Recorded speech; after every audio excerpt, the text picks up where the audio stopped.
The following half-hour show is a paid political program and is not endorsed by this station, management, or staff. The following program is sponsored by EXCALIBUR Insurance Management Services. We welcome to this week's show Attorney Jason Richey, who has announced his candidacy for the Republican nomination for governor of Pennsylvania, an election that will take place next spring, May of 2022. Jason is an attorney with K&L Gates in Pittsburgh, one of the country's largest law firms. He was born in Aliquippa, Pennsylvania.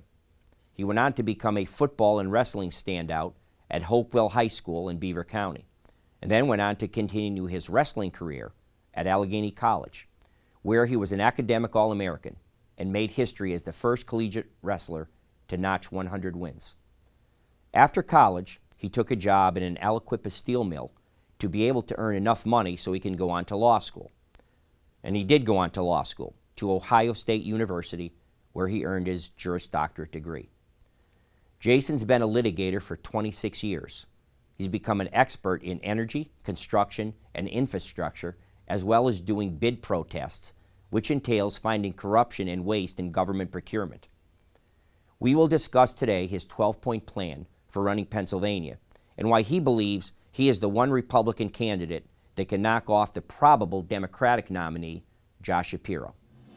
This is the Volpe Report, a weekly news and political interview show examining the latest local, state, and national issues with Chuck Volpe. Insightful, informative, controversial, the area's premier political talk show, the Volpe Report. Jason, welcome to the Volpe Report. Thank you. Thank you for having me.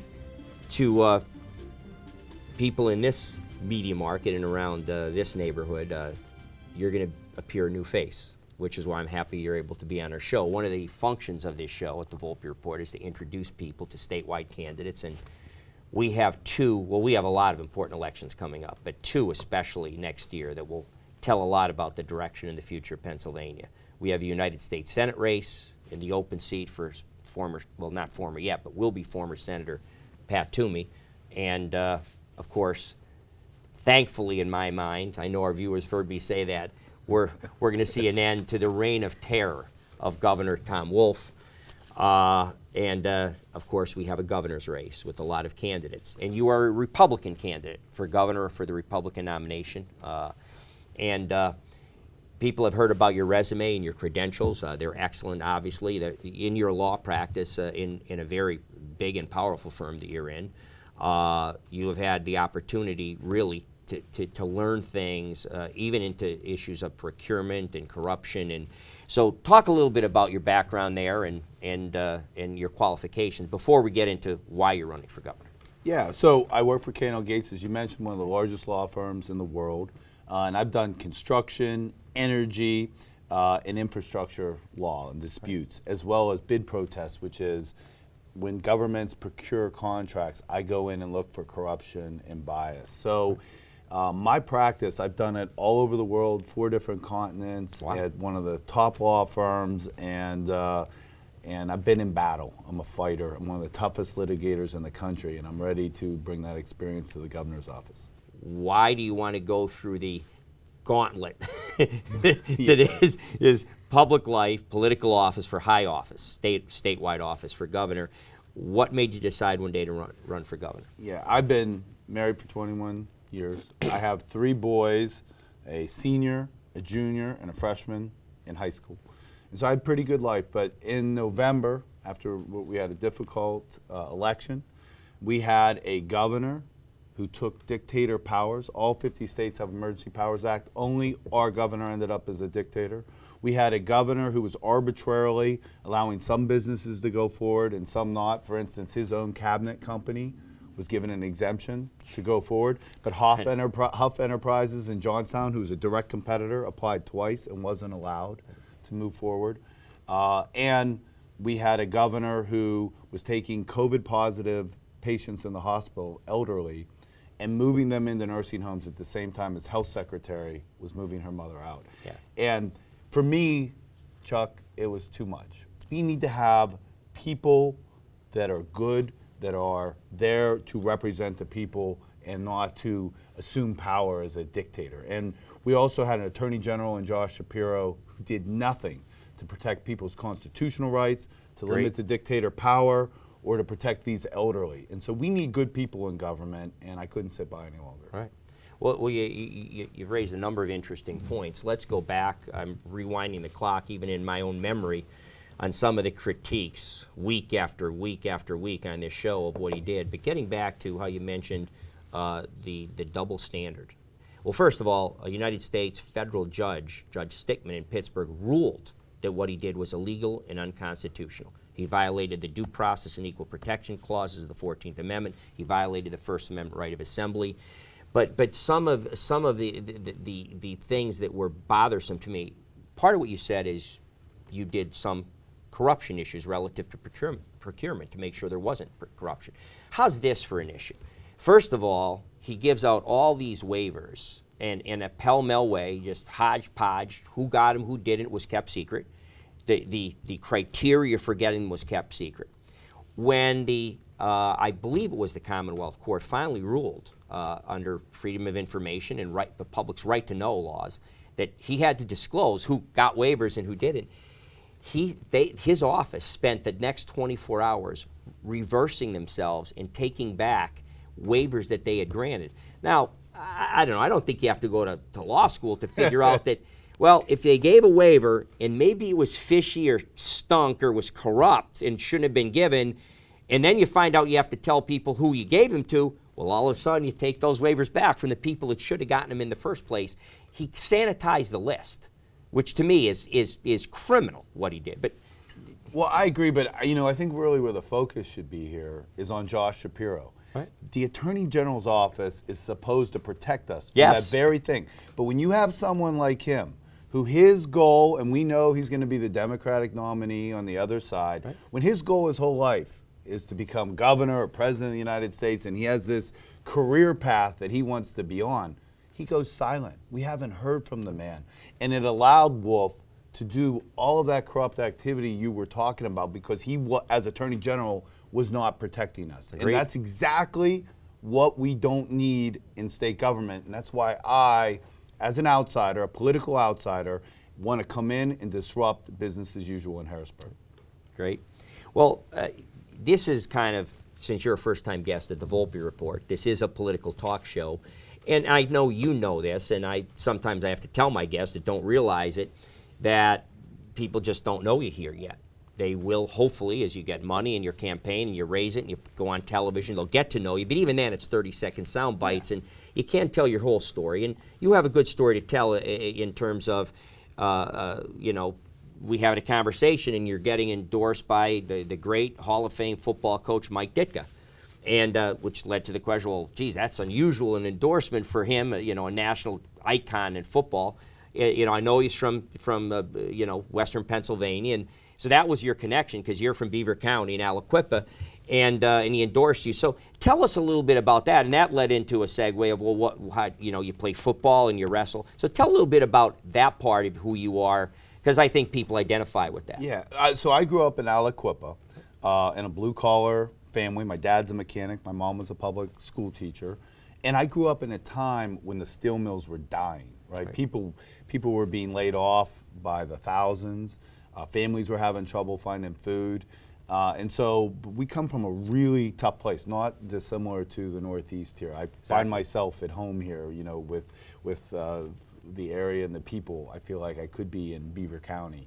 And so I grew up in a blue-collar town, but I kept fighting. I was a football player, a wrestler. I eventually went to Allegheny College in Meadville, Pennsylvania. I was a 3-time academic All-American and also the 3rd wrestler in history to have 100 wins. So I'm a tough guy. Yeah. I'm a fighter, and I've taken that into the courtroom. And the other thing about me and where I came from, I worked in the last remaining steel mill in J&L Structural, hard labor, to put myself through law school. Wow. You announced when you decided to run for governor, you announced basically a 12-point plan. So I would, they can find that on the website, of course, and they look you up. But talk about some of the highlights of that. I know a couple of your issues right off the top of my head. The biggest ones are you're concerned about the exodus of population this state has. You're concerned about the economies of scale, and we have 2,463 municipalities, the third most in the country, 500 school districts, the seventh most in the country. So you want to, you want to eliminate the income tax. So start on any one of those things. They're very, I would say, I'm not going to say radical. I think they're very aggressive plans to change the way Pennsylvania operates. So yeah. So I think first you got to start out this discussion with the problem, right? We've been, and this goes to both parties, right? We've been in a 50-year decline. My hometown of Alquippa that I just got done talking about is worse off today than it was when I was a kid growing up. That's unacceptable.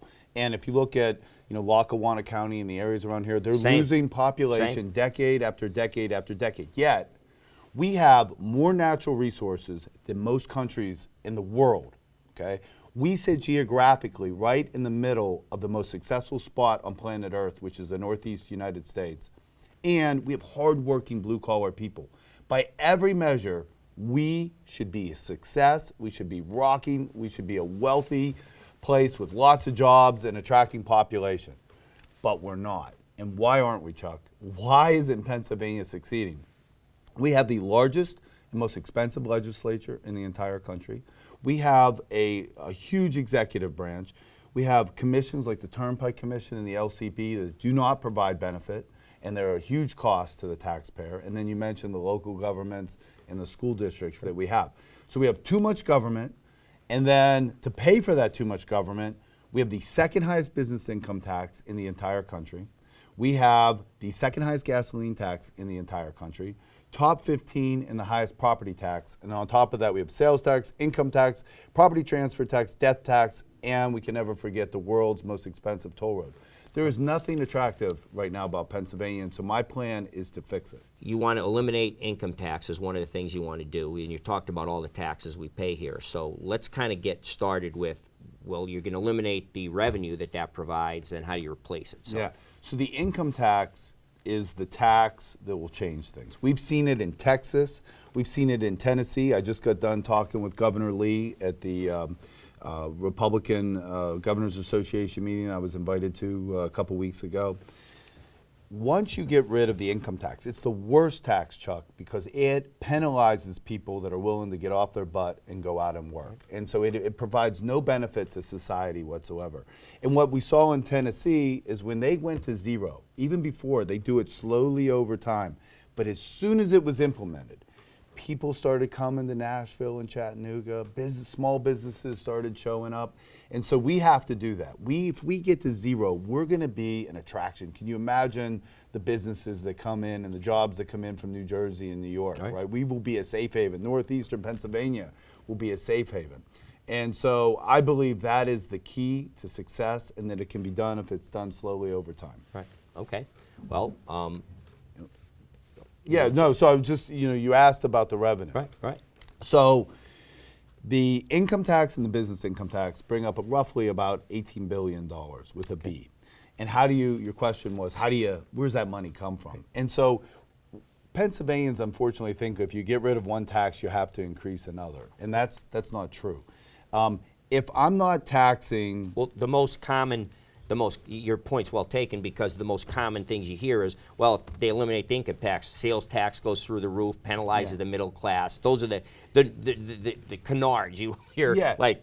Yeah, and that's actually how most state legislatures think. That's how they do their budget. They don't do any sort of economic analysis or dynamic scoring of how the taxes affect things. So, for instance, this is very basic.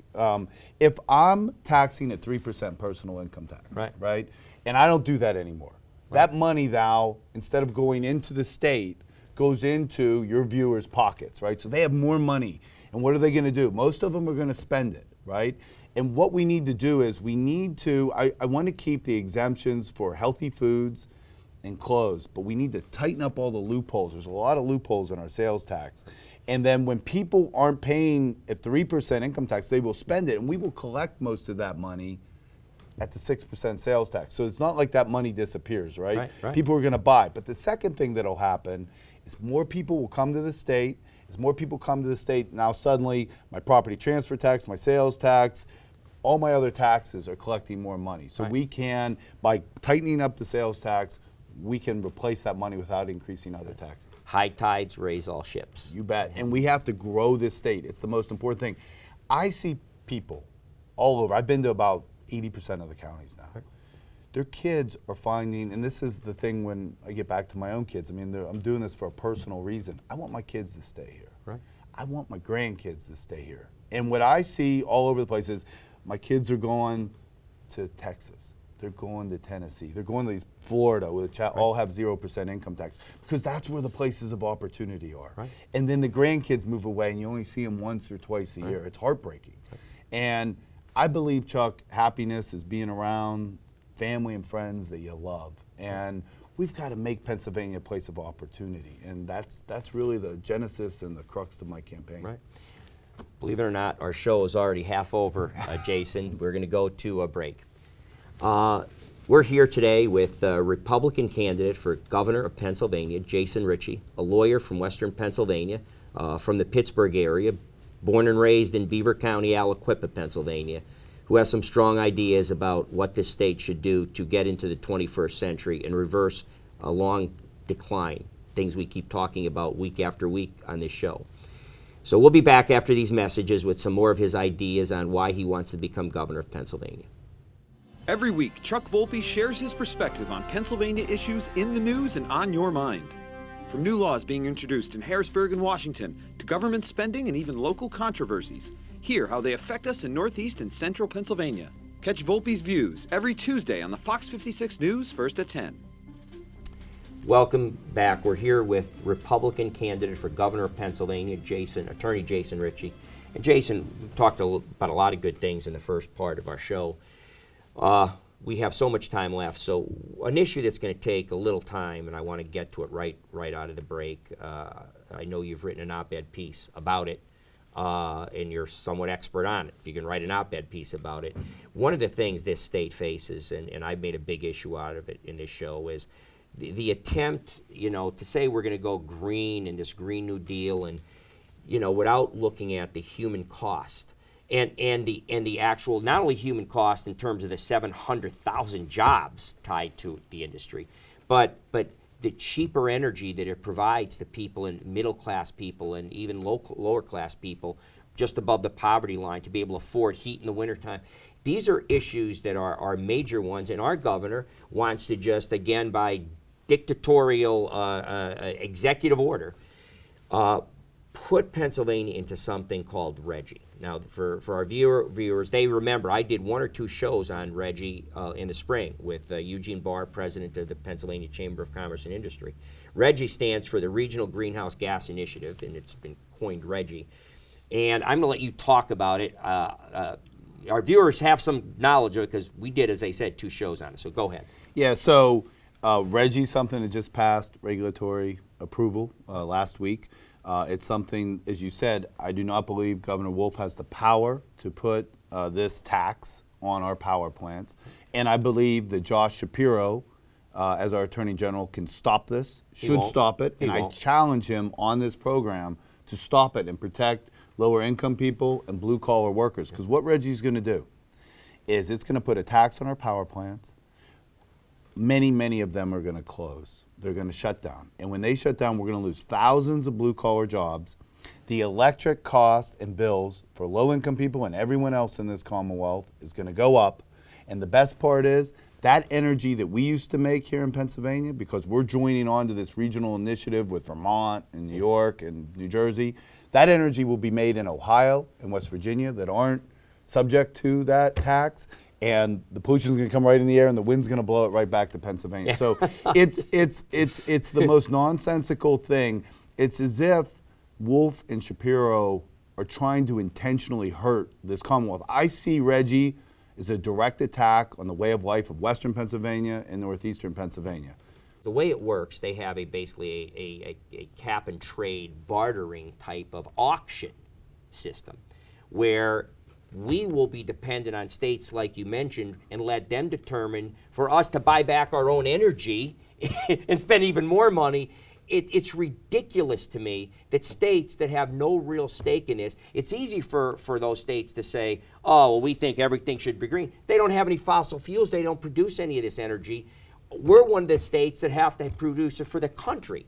So, at any rate. Yeah, the logic that the liberals, I think, lose, okay? And I'm for the environment, okay? I want to have clean air and clean water, and I want to protect, the environment as much as the next person. Sure. But the reality is, our society needs so much fossil fuel. Even in my kid's lifetime, we're going to still be on fossil fuels. So we have a choice to make. We can make it here in Pennsylvania, clean, with good regulatory, and we can make the energy costs for our employers and our citizens cheap. We can unleash the power of Pennsylvania, which we're not doing right now, build infrastructure pipeline networks throughout the Commonwealth. Right now, Chuck, people don't realize, do you know where New England and Boston, these people that are in this initiative, you know where they get their natural gas? They get it from Russia. Oh, that's right. They import it from Vladimir Putin because we're not allowed to build a pipeline across New York, right? So we need to get it to the coast so we can liquefy it and ship it up there. Doesn't New York also, our neighbor, don't they get stuff? Yeah, right. Their energy from Russia? From Russia. Russia. Andrew Cuomo, well, former and governor. Pennsylvania could be the catalyst for our national security to make sure our money doesn't go to Russia that's coming from New England, to make sure our NATO allies have natural gas, right? And we could become wealthy. We could get tons of jobs. We could reinvigorate the Northeast, right? If we just unleash the power of our energy industry, and here's the choice. Here's the choice for all of the people that are really concerned about the environment. You have to recognize we need fossil fuels. So your question is, do you want those fossil fuels made here in Pennsylvania under a good regulatory scheme that is looking over to make sure the environment's protected? Or do you want Vladimir Putin in Russia to make the energy? And I bet you they don't have the same environmental controls that we do, because that's the choice. All right. Well, that's, again, a good answer, much in line with my view and what my audience has heard my views to be. And the one guest we talked about, the fact that New York State has all this fossil fuel energy underneath it, not allowed to get at it, but bans Marcellus shale drilling and gets their energy from Russia. We're already dependent on China in many ways, probably our number one global threat at this point, and now we're back to hat in hand to Russia for energy in some of our major northeastern industrial states. Again, and here's the beauty of it. They don't abide by any of the regulations that we put in place in America and in what the World Council has determined it should be. They totally disregard it. So I think we make it here, we're going to have a more environmentally conscious and safe way. But the other thing is, we're going to be able to attract manufacturing here in the Northeast. For instance, you guys have dry natural gas. We should have manufacture fertilizer plants and change that dry gas into fuels for cars. It can all happen right here in Northeast. We can have major manufacturing along with major industry for energy if we unleash it. Tons of jobs. You combine that, Chuck, with the 0% income tax and the shrinking of our state government, there will be plenty of wealth. Our value of our land will go up. We'll have population back. Our kids and our grandkids are going to stay here. I mean, that's the good news, is that we're right there. We have everything in place. We just need a governor that will make it happen. And we keep the Senate and we keep the House as Republicans, and we are in really good shape. Right. Well, it's with strong majorities in the House and the Senate. The state has been a quagmire and stalemate for so long. The amazing thing, if you look at what, again, back to, I know one of the reasons you're running, what this governor did is just the shutdown that was put in, the draconian shutdown, effectively locking people in their homes, was so irresponsible. And of course, in our state, Tom Wolf, what I'll say was emasculated. When the people of this state, basically since the Supreme Court, to me, violated their oath on a couple of their decisions, and the Attorney General wouldn't do a thing, as you said, Josh Shapiro. The people of this state, by constitutional amendment, thank God in May, in language that was so offensively written by the governor's office to make it fail, still a large mandate and stripped him of his authority, which means he's walking around like a dead man walking now. So look at the 3 states that had the worst shutdowns, all liberal Democratic governors. One's about to be gone, one's already gone, and ours has been had his hands tied behind his back by the people of this Commonwealth. That's absolutely right. And people of Pennsylvania are ready, right? I hope that all of your viewers are sick and understand that 50 years of decline in population is unacceptable. And this, the recent governor and what Josh Shapiro has done in limiting our liberties and our freedoms is unacceptable. So it is time for a change, and I believe... Well, why can you win? That's going to be the ultimate, like, there's going to be a number of Republican nominees. Josh Shapiro is probably going to be the Democratic nominee. Why can Jason Richey beat him? Yeah, that is critical. We have to win this election. If we do not win this election, Josh Shapiro is twice as liberal as Wolf. We'll be thinking about Wolf in a positive way, you know, if Josh Shapiro is elected. It's that scary. So it is absolutely critical that we're not voting for some name that we know or some politician that's failed us in the past. We need to make sure we have somebody in there that can win, okay, from the Republican side. There's 3 reasons, Chuck, why Jason Richey is the candidate to beat Josh Shapiro. Number 1, and this is going to be a little self-serving, but I'm from the West. We've only had 4 Republican governors since the 1960s. That's it, 4. And they're all from the West. And that's because we have a lot of population and we have a lot of Democrats and independents that are more conservative and will vote for one of their own over a liberal like Shapiro from Philadelphia. That's number 1. Number 2, I have a plan. I have a 12-point plan, as you mentioned, on jasonrichey2022.com. We laid out, we've had some of the best experts in the Commonwealth put together a plan, and you've heard a lot of it today in our discussion, about how do we bring back Pennsylvania, right? That's key. No other candidates laying out in writing what they're going to do, how they're going to do it. So I want to do that because I want the people to hold me to it. And third, and most importantly, I'm a political outsider. We need to have a new name, a new approach, someone that's not tied in with all the lobbyists and special interest groups. We need someone new, and it'll be a perfect contrast with Shapiro, who's taken a taxpayer paycheck his whole life. He's a career politician. I've never taken a taxpayer paycheck. I'm an outsider coming in to hopefully make the lives of millions of people better. That's my goal. Well, eloquently stated, Jason. Thank you for being Yeah, on the thank Volpe you for Report. having me. Yeah. We are here today again, folks, with Republican candidate for governor of Pennsylvania, Jason Richey from Western Pennsylvania. And you have heard him forcefully put forth why he should be the Republican nominee. Of course, he has to win the Republican primary next May, and there are a number of candidates running. But he has forcefully put forth his arguments and his ideas on why he can turn Pennsylvania around and why he's the guy to beat the probable Democratic nominee, Josh Shapiro. We'll be back next week with the president judge of the Commonwealth Court of Pennsylvania, Kevin Brobson, who is running for Supreme Court of Pennsylvania this November. He'll be on the ballot in 2 months, and we'll hear his views on what he wants to do on the Supreme Court. We'll see you next week.